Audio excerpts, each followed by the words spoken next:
এ জিব্রাইল, যাও আমার বন্ধুকে দেখো রুকু যেন লম্বা করে। আমার আলী রুকু না পাওয়া পর্যন্ত বন্ধুকে রুকু লম্বা করতে বলো।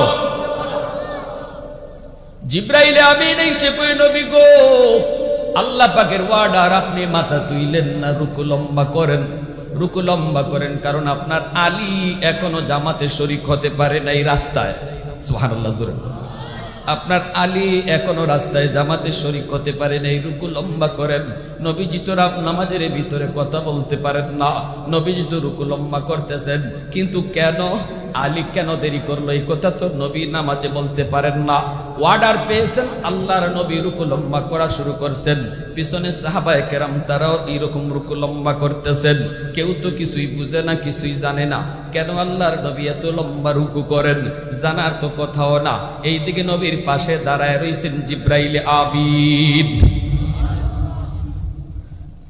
হযরত আলী মসজিদের ভিতরে ঢুইকা দেখে আল্লাহ নবী রুকুতে।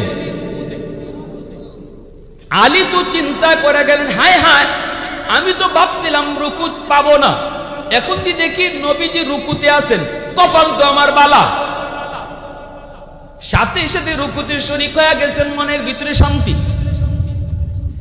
নামাজ শেষ হলে পরে আল্লাহর নবী, রহমতের নবী, মায়ার নবী, যেই মাত্র আলী এসে রুকুতে শরীক হইছেন, তখনই জিব্রাইল কয়, নবী গো, এবার মাথা তুলেন, আপনার আলী রুকু পায়া গেছে।